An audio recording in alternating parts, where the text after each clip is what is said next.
Welcome back. It's time for Takeout Tuesday. Now, Portland, as we know, is home to some amazing fusion restaurants and food carts, but you likely have not tried this kind of combo before. Yeah, Rusa PDX combines the flavors of Eastern Europe and Latin America for some truly unique dishes. Susanna Babashoff, owner of the food cart and a pop-up restaurant that's happening right now, joins us in studio with all the delicious details. Good morning. Wow, you said my name right and everything. Hey, We practiced. We practiced. I practiced in the break. I wanted to make sure I got it right. Here. Well, tell us a little bit about Rusa PDX. I really have never seen this kind of fusion before. I haven't either. So I come from a family of Russian immigrants from Mexico.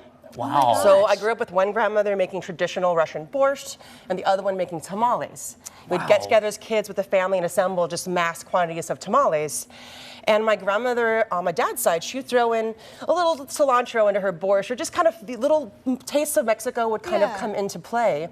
And I always kind of had this idea and concept of what if I really truly combined an equally thoughtful way of blending these two cuisines and cultures together that I grew up with. So that's where this came from. I mean, at surface value, it just like, it seems like it would be such a different, different ingredients, different flavor profiles. Was it difficult to combine, or were you surprised at how it kind of went together? It was tricky to combine for sure, but I also wanted to be very thoughtful and careful and respectful of both cultures as well. So that's another thing, is if you just throw cilantro on something and say, oh, it's fusion, it's just, that's not the care you need to put into a menu like this. That makes sense. So it took me about 5 years to really knock this around my brain and taste test with friends and kind of just figure out if this is even going to work or if it was just too muddy, you know? So it just came together beautifully. When my friends told me that they were craving these dishes, that's when I was like, okay, I have something here. On to something. Exactly. 5 years of work. You talk about the behind the scenes part that people don't see. Yeah. They just get to taste the food. And speaking of which, what was your answer to this riddle? How did you find this fusion that you were trying to make? So here I have, these are our borscht tacos. Okay. So typical borscht is either a vegan base or a meat base. This one in particular has a beef base. Wow. So I braised the beef in guajillo chilies and things like that.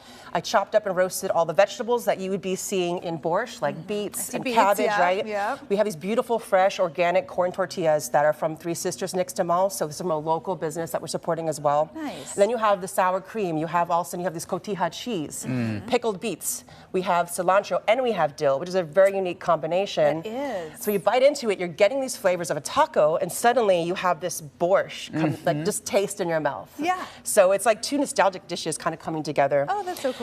We have a lamb stroganoff tamale here. Again, we're using Three Sisters Nixtamal organic masa. They fresh grind it. So we have fresh masa, which not a lot of people use. We have a stroganoff sauce, and the stroganoff sauce has chipotle in it. We have the queso fresco. We have the radish and everything. So it looks kind of like a traditional tamale until you bite into it, and you have this kind of spicy stroganoff sauce with it. Wow, that's so creative. Yeah, thank you. And this is interesting because this is vegan, and I do want to highlight, you basically have what you call two separate menus. You have your non-vegan and vegan side to this, and this is part of your vegan menu. So people who are plant-based typically have to eat a lot of processed food these days. There's a lot of processed faux meats and such, but I make a homemade chorizo from walnuts and from mushroom. Oh my goodness. So I make everything from scratch, and also it's really hard to find a vegan pierogi because it always has egg and milk in the dough. So I kind of really tried to perfect a vegan version of this. Even our homemade sour cream, the queso is made from scratch. And what I did is I took the same menu and I mirror imaged both cuisines together. So if you go out and you eat meat, typically, and you are plant-based, you can't get the same taste profile. You can't get the same experience.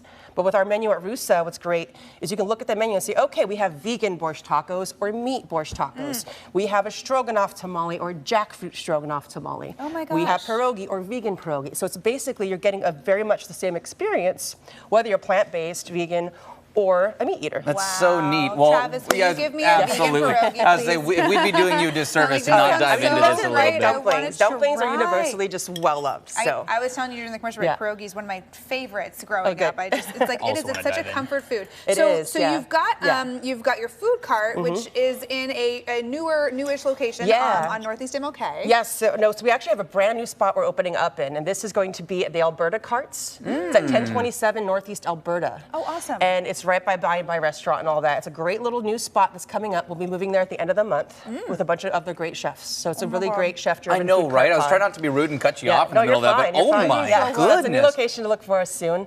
And then we also do pop-up restaurants all over the city.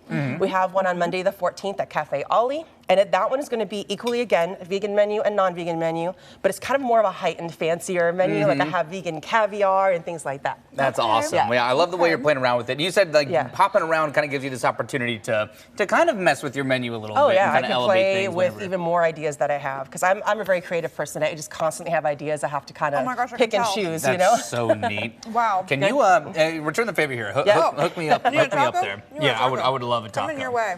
Oh Oh goodness. my gosh. The flavors, I'm surprised they play so well together. Yeah.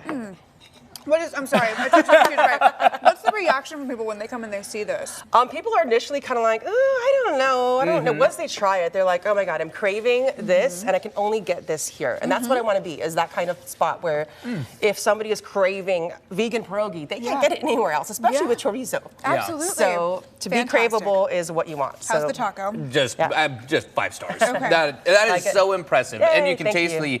the effort that you put into it in terms of this, the creation, the thought process, the care. I love it. I'm about to take wonderful. a giant bite when we go to a bite when we go to break. Okay, so learn more about Rusa PDX. You can either check out their food cart or their pop-ups. The next one coming up Monday at Cafe Ollie. We're gonna have all the details on coin.com. You can follow us on social media. Check it out on Eventbrite as well. Thank you so much for being here. That was my pleasure. Thanks Thank you for being me. here. See you tomorrow, everybody.